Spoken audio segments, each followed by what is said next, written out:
Hey, what is happening, guys? Welcome back to another video. Today we're checking out the BenQ EX2780Q, so without further ado, let us get right into it.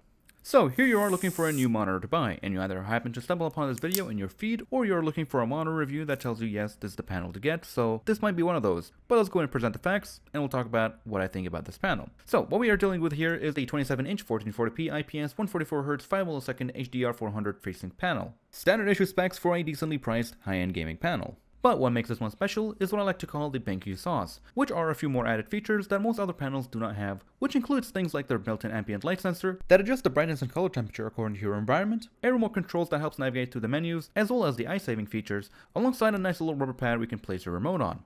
It's also got this HDR feature, which we'll get back to in just a bit. And finally, a proper 2.1 set of speakers that actually sound good, with the controls not only being on the remote, but also being on the bottom left side of the panel that don't skip steps when you move it quickly.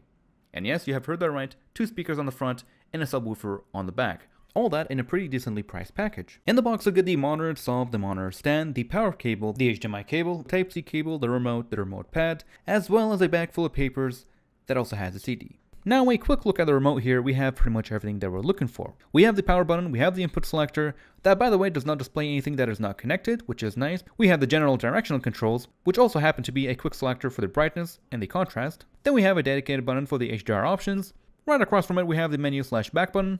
Then we have the ambient light sensor toggle, and right next to it we have the blue light filters. We get the usual stuff, but then we have the e-reader, which is pretty cool because it turns it all black and white. Now, of course, you could do all that in software, but since it's already here on the remote, it makes life much easier. And right next to that, we have the audio presets. And no, there is no user profile, so that's kind of unfortunate, but the ones that are already there are pretty good. And lastly, on the bottom, of course, the volume controls. And all that is being powered through a CR2035 battery.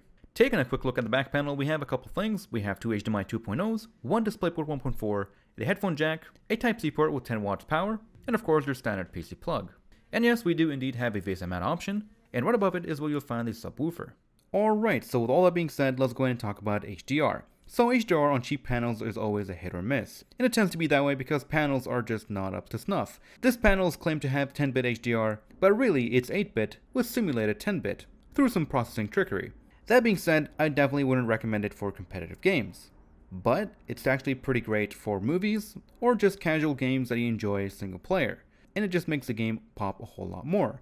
But of course, if you're playing any competitive games that are required to have the best advantage, then you'd probably want to stick with your dull colors, as it will make it easier to spot enemies in dark corners. You can kind of look at it as a cheat switch for better graphics. You just turn it on and things just look better.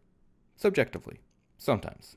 Now some of you might be wondering, does HDR increase the latency? Well, in my testing it does seem like it increases it by just a tiny bit, but nothing really noticeable, just like they claim on their store page, which is nice. As for the actual response times, according to my time slew, the top bar got an average of around 3 milliseconds, with the middle bar getting around 8 milliseconds. Especially considering that these pixels are going from black to white, and not gray to gray. And that is with AMA set to premium, which is what I recommend having this on. It slightly reduces the input lag, and it reduces any ghosting. Speaking of ghosting, I have experienced no problems. I've been playing COD, and recently Valorant, and in my experience it has ran pretty nicely, smoothly, and I had no issues whatsoever. In fact, the response times here are actually much better than my Acer Predator. Now something we haven't talked about so much is actually the light sensor, and the light sensor here is pretty damn awesome, and I would definitely love to see it on other monitors, but so far it seems like only BenQ is interested in doing so. That said, what this thing does when activated, it basically adjusts the brightness as well as the colors according to your environment, and it does it very nicely. It's not too bright, it's not too dim, it's just right for whatever situation you're in. And the last big feature to talk about here would be the speakers, the 2 front-facing and the rear sub. They sound pretty fantastic, they got some presets, and they can get pretty loud. And if you're someone who's not willing to invest in a pair of speakers, then this thing is perfect. Especially if you're a console user. This thing would make for a perfect monitor. Didn't anyone ever tell you not to play with fire? You're too slow. So yeah, it sounds pretty great, it fills up a room, and I honestly have no complaints when it comes to these speakers. But of course, if you're someone who's getting this monitor and you already have some nice audio equipment, then the speakers here would probably be useless. And finally, when it comes to Gsync, it works perfectly fine and I haven't encountered any issues whatsoever, even though it is listed as non-compatible. No dead or stuck pixels, didn't find any noticeable light bleed, and overall the ghosting was very under control, especially on AMA set to premium. And I can definitely recommend it as a first gaming panel. It has almost everything you'd want from a first gaming panel. It's got speakers, good colors, response times, refresh rate, Gsync, but it is missing just one thing, and that would be a height adjustable stand. Now thankfully it does have a base amount option, but maybe BenQ can sell an add-on on the side. But yeah, with that being said, that is all for this video. There's a lot more outside. Hopefully I have covered everything. If you have any questions, do let me know in the comment section below. And yeah, thank you all for watching. I'll see you guys in the next one. Take care, everyone.